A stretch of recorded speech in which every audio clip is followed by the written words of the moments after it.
Salut à toutes et à tous, désolé pour cette absence de 15 jours, alors il n'y a pas eu énormément d'articles bien fallacieux, je voulais pas faire une vidéo pour un ou deux trucs qui déconnaient à peine, donc voilà, et il valait mieux attendre un petit peu. Là on a un truc sur les perturbateurs endocriniens, alors je voulais pas y revenir parce que j'avais déjà fait une vidéo, mais bon, ils en rajoutent une couche, alors qu'est-ce que vous voulez, perturbateurs endocriniens, deuxième mouture. Alors on va parler de deux choses, on va parler de la une de Libé de hier. Boum!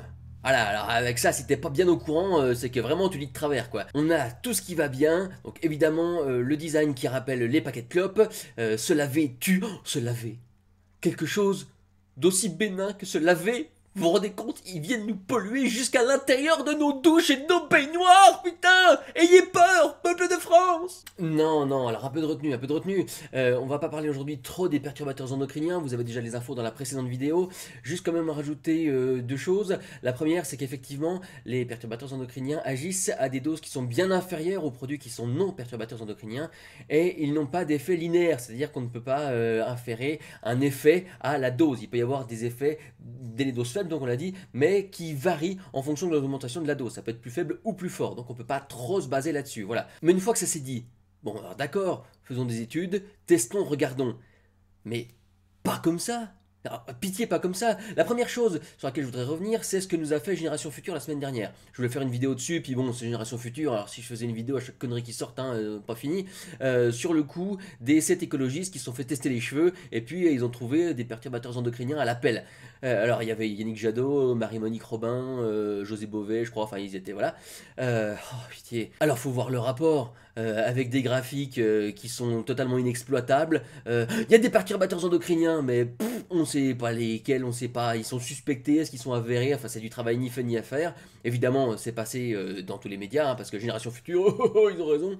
Non, Génération Future, arrêtez de faire du boulot comme ça n'a strictement aucun intérêt, bien entendu. Et aujourd'hui, c'est Libé qui nous en remet une couche, puisque le Parlement européen vote pour une législation envers les perturbateurs endocriniens.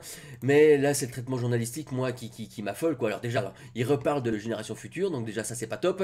Et puis, on a alors au début une espèce de graphique qui fait bien scientifique, mais quand on zoome, on peut à peine le lire. Et donc, bah, c'est très bien, ils font un listing, mais c'est pas très exploitable, ce qui est dommage. On a ce passage assez incroyable où ils nous disent: jamais l'humanité n'a été confrontée à un fardeau aussi important de maladies en lien avec le système hormonal. Cancer du sein, du testicule, de l'ovaire, de la prostate, troubles du développement du cerveau, diabète, obésité, non-descente des testicules à la naissance, malformation du pénis et détérioration de la qualité spermatique. Oh, oh, oh, oh. Non, mais attendez, mettez la grossesse et le sida aussi, non, pendant que vous y êtes. Alors, qu'il y ait des liens, d'accord, mais tout balancé comme ça dans un gros tas de maladies. Il faut quand même pas oublier que les cancers, les diabètes, l'obésité, etc., entre autres, c'est ultra multifactoriel. Vous pouvez pas juste mettre comme ça une liste en disant non mais ça a des rapports, parce que ça c'est ultra flippant. Journalistiquement, ça a quel intérêt? Ça a quel intérêt? La peur.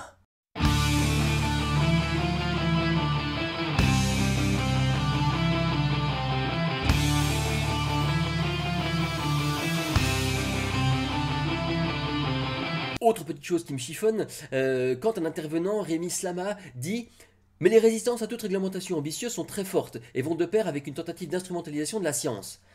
D'accord, mais quand il y a des tests faits et des résultats probants et reproduits qui montrent que l'engouement extrêmement important pour les perturbateurs endocriniens est certes intéressant, mais est beaucoup trop fort par rapport à ce que les études montrent.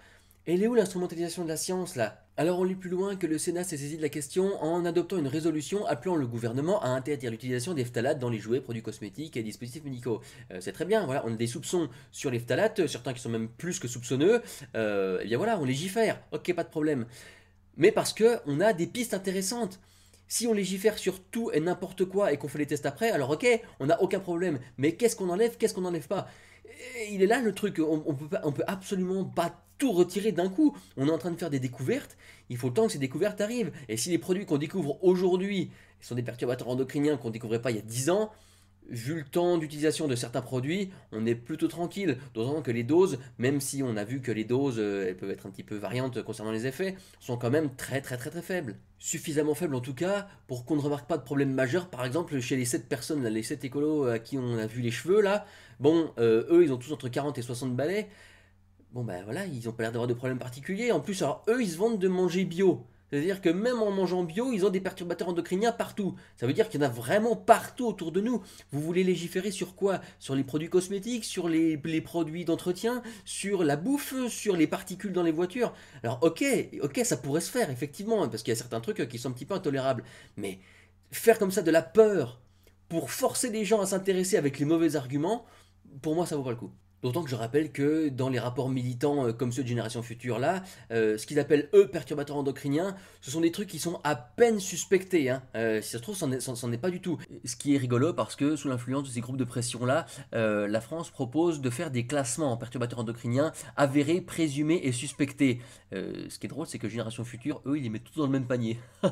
Alors on pourrait effectivement imaginer des pesticides qui seraient expurgés de leur perturbateurs endocriniens, pourquoi pas? Comme par exemple le glyphosate. Ben oui, parce que le glyphosate, contrairement à ce que dit Marisol Touraine, il est pas perturbateur endocrinien. Je vous mets les liens qui vont bien, hein, évidemment. Alors, faut savoir, qu'est-ce qu'on interdit? Alors, moi, je veux bien qu'on interdise les pesticides. On verra dans combien de temps est-ce qu'on mourra tous de faim. Ok. Bon, résumons. Il n'est pas super mauvais cet article. Bon, il y a une petite dose de peur quand même tout le long des écrits, bon, d'accord, avec une espèce de différenciation non faite entre chimique, pas chimique, pourquoi c'est dangereux, pourquoi c'est pas dangereux. Puis bon, alors, s'il vous plaît, Libé, mais les autres, arrêtez de donner du crédit à Génération Future, juste au moins pas eux, quoi. Il y a suffisamment d'acteurs dans le monde scientifique qui se posent les bonnes questions par rapport aux perturbateurs endocriniens pour éviter de laisser la parole à des guignols de ce genre-là. Ça, par contre, ça vous fait du tort. C'est quand même pas GG, hein, il faudra voir améliorer ça par la suite. Hein. Bon, quant à toi, cher public, bon, j'espère que t'as pas cédé à la peur. C'est bien de se poser les questions, c'est mieux de ne pas tirer les conclusions trop hâtives quand même.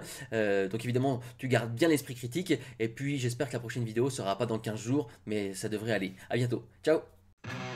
Non mais sans rire. Incroyable ça. C'est...